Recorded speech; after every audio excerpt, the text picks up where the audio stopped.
Hi hello ಎಲ್ಲ ರಾಜ್ಯ ಸರ್ಕಾರಿ ನೌಕರರಿಗೆ ನಮಸ್ಕಾರ.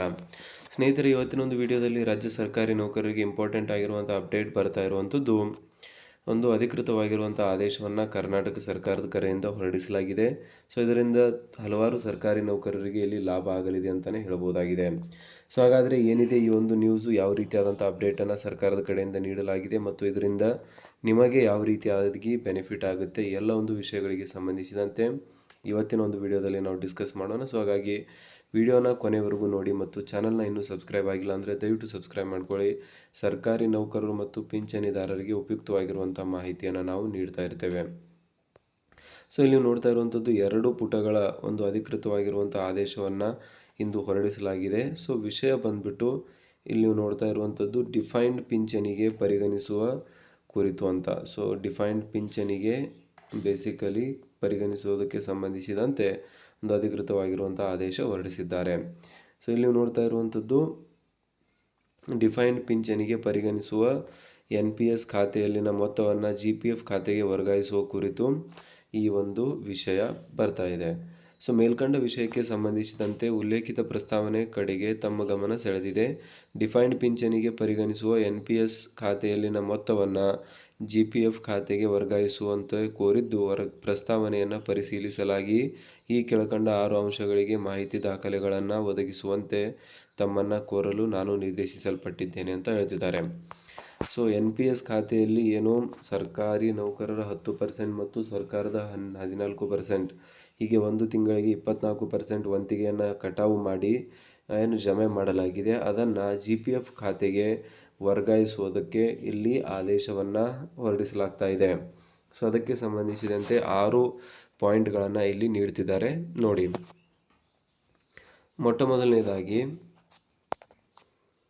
ಇಲ್ಲಿ ನಾವು ನೋಡ್ತಾ ಇರುವಂಥದ್ದು 662ಕ್ಕೂ ಹೆಚ್ಚು ಅಧಿಕಾರಿ ನೌಕರರನ್ನು ಸರ್ಕಾರದ ಆದೇಶ ಸಂಖ್ಯೆ ಮತ್ತು ಸುತ್ತೋಲೆ ದಿನಾಂಕರನ್ವಯ NPSನಿಂದ OPSಗೆ ಒಳಪಡಿಸುವ ಬಗ್ಗೆ ಸಹಮತಿ ಕೋರಲಾಗಿರುತ್ತದೆ. ಆದರೆ ಸದರಿಯವರ ಆದೇಶ ಮತ್ತು ಸುತ್ತೋಲೆಗಳ ಯಾವ ನಿಯಮ ಉದಾಹರಣೆಗಳನ್ವಯ OPSಗೆ ಒಳಪಡಲು ಅರ್ಹರಿರುತ್ತಾರೆ ಎಂದು ವಿವರಿಸಿರುವುದಿಲ್ಲ. ಸೊ ಅದನ್ನು ವಿವರಿಸಬೇಕು ಅಂತ ಹೇಳ್ತಿದ್ದಾರೆ. ಸದರಿ ಅಧಿಕಾರಿ ನೌಕರರನ್ನು ಸರ್ಕಾರದ ಆದೇಶ ಸಂಖ್ಯೆ ಮತ್ತು ಸುತ್ತೋಲೆ ದಿನಾಂಕರನ್ವಯ NPSನಿಂದ OPSಗೆ ಒಳಪಡಿಸುವ ಬಗ್ಗೆ ಪೊಲೀಸ್ ಇಲಾಖೆಯು ಈಗಾಗಲೇ ಅಭಿಪ್ರಾಯವನ್ನು ಪಡೆಯಲಾಗಿದೆಯೇ ಎಂಬುದರ ಕುರಿತು ಮಾಹಿತಿ ಮತ್ತು ದಾಖಲಾತಿಗಳನ್ನು ಒದಗಿಸಬೇಕು ಅಂತ ಹೇಳ್ತಿದ್ದಾರೆ.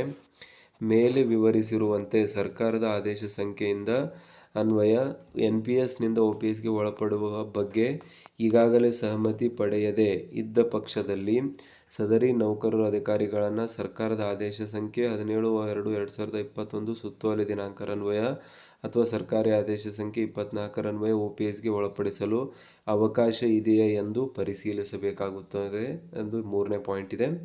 ಸೊ ಇದಾದಮೇಲೆ 4ನೇ ಪಾಯಿಂಟ್ ಬಂದುಬಿಟ್ಟು, ಒಂದು ವೇಳೆ ಯಾವುದಾದರೂ ನೌಕರರು ಸರ್ಕಾರಿ ಆದೇಶ ಸಂಖ್ಯೆಯರನ್ವಯ OPSಗೆ ಒಳಪಡಲು ಅರ್ಹರಿಲ್ಲದಿದ್ದರೆ ಸರ್ಕಾರ ಆದೇಶ ದಿನಾಂಕ ಮತ್ತು ಪ್ರಸ್ತಾವನೆ ನಿರ್ದಿಷ್ಟ ಪ್ರಕರಣಗಳಲ್ಲಿ OPSಗೆ ಒಳಪಡಲು ಅವಕಾಶವಿದ್ದಲ್ಲಿ ಅಂತಹ ಅರ್ಜಿಗಳನ್ನು ಪ್ರತ್ಯೇಕವಾಗಿ ಕ್ರೋಢೀಕರಿಸಿ ಸದರಿ ಆದೇಶದ ಯಾವ ನಿಯಮ ಉದಾಹರಣೆಗಳನ್ವಯ ಅರ್ಹರಿರುತ್ತಾರೆ ಎಂದು ವಿವರಿಸಿ ಪ್ರತ್ಯೇಕ ಪ್ರಸ್ತಾವನೆಯನ್ನು ಸಲ್ಲಿಸಬೇಕು ಅಂತ ಹೇಳ್ತಿದ್ದಾರೆ. ಆ್ಯಂಡ್ ಇದಾದಮೇಲೆ ನೆಕ್ಸ್ಟ್ ಪಾಯಿಂಟ್ ಬಂದ್ಬಿಟ್ಟು, ಸರ್ಕಾರದ ಆದೇಶ ಸಂಖ್ಯೆ ರನ್ವಯ OPSಗೆ ಒಳಪಡಿಸಲು ಅವಕಾಶ ಇದ್ದ ಪಕ್ಷದಲ್ಲಿ 3 ಕ್ರೋಢೀಕೃತ ಪ್ರಸ್ತಾವನೆಗಳನ್ನು ಸಲ್ಲಿಸುವಂತೆ ತಿಳಿಸಿದೆ. ಈ ಆದೇಶದನ್ವಯ ಪ್ರಸ್ತಾವನೆಗಳನ್ನು ಸಲ್ಲಿಸುವಾಗ ಇಲಾಖೆಯ ಅಧಿಕಾರಿ ನೌಕರರು ಈ ಕೆಳಗಿನ ಯಾವ ನಮೂನೆ ಒಳಪಡುತ್ತಾರೆ ಎಂದು ನಿಯಮಾನುಸಾರ ಪರಿಶೀಲಿಸಿ ಸದರಿಯವರು ಸಂಬಂಧಪಟ್ಟ ಈ ಕೆಳಗೆ ನಮೂದಿಸಿರುವ ಎಲ್ಲ ಮಾಹಿತಿ ಟೇಬಲ್ಗಳನ್ನು ಕಡ್ಡಾಯವಾಗಿ ಲಭ್ಯಪಡಿಸಿಕೊಂಡು ಈ ಕೆಳಕಂಡ ಟೇಬಲ್ ಫಾರ್ಮೆಟ್ನ ಮಾದರಿಯ ಪ್ರಕಾರ ಪ್ರಸ್ತಾವನೆಯನ್ನು ಮರುಸಲ್ಲಿಸಬೇಕು ಅಂತ ಹೇಳ್ತಿದ್ದಾರೆ. ಸೊ ಇಲ್ಲಿ ನೀವು ನೋಡ್ತಾ ಇದ್ದೀರಾ. ಇದಾದಮೇಲೆ ಸರ್ಕಾರಿ ಆದೇಶ ಸಂಖ್ಯೆ ದಿನಾಂಕರನ್ವಯ ಕ್ರೋಢೀಕೃತ ಪ್ರಸ್ತಾವನೆಗಳನ್ನು ಸಲ್ಲಿಸುವಾಗ ಈಗಾಗಲೇ ಕಳುಹಿಸಿರುವ 662ಕ್ಕೂ ಹೆಚ್ಚು ನೌಕರರು ಅರ್ಜಿಗಳಿಗೆ ಇತರ ಅರ್ಜಿಗಳು ಸಹ ಇದ್ದಲ್ಲಿ ಇಲಾಖಾ ಬದಲಾವಣೆ ಮಾಡಿದ ನೌಕರರು, ಸ್ವಯಂ ನಿವೃತ್ತಿ ಮತ್ತು ಮೃತ ನೌಕರ ಅರ್ಜಿಗಳನ್ನು ಒಳಗೊಂಡಂತೆ ಸದರಿಯವರ ವರ್ಗಗಳನ್ನು ಸಹ ಪರಿಗಣಿಸಿ ತಿಳಿಸಲಾಗಿದೆ.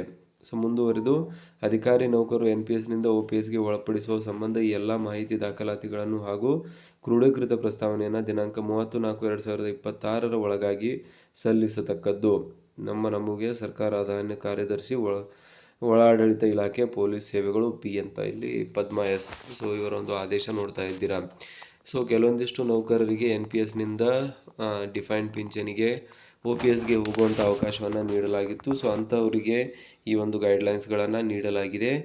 ಅವರ ಒಂದು ಹಣವನ್ನು NPSನಿಂದ GPF ಖಾತೆಗೆ ವರ್ಗಾವಣೆ ಮಾಡುವಂಥ ಒಂದು ಪ್ರಕ್ರಿಯೆ ಇಲ್ಲಿ ಪ್ರಾರಂಭವಾಗಿದ್ದು, ಅದಕ್ಕೆ ಸಂಬಂಧಿಸಿದಂತೆ ಸರ್ಕಾರದ ಕಡೆಯಿಂದ ಒಂದು ಅಧಿಕೃತವಾಗಿರುವಂಥ ಆದೇಶ ಹೊರಡಿಸಲಾಗಿದೆ. ಸೊ ನಿಮ್ಗೇನು ಅನಿಸುತ್ತೆ? ಮುಂದಿನ ದಿನಗಳಲ್ಲಿ ಎಲ್ಲ ರಾಜ್ಯ ನೌಕರಿಗೂ ಕೂಡ NPSನಿಂದ OPSಗೆ ಒಳಪಡಿಸಬೇಕಾ ಅಥವಾ ಇಲ್ಲ ಅಂತ ಕಮೆಂಟಲ್ಲಿ ತಿಳಿಸಿ. ಸಿಗೋಣ ಮುಂದಿನ ವಿಡಿಯೋದಲ್ಲಿ. ಜೈ ಹಿಂದ್, ಜೈ ಕರ್ನಾಟಕ.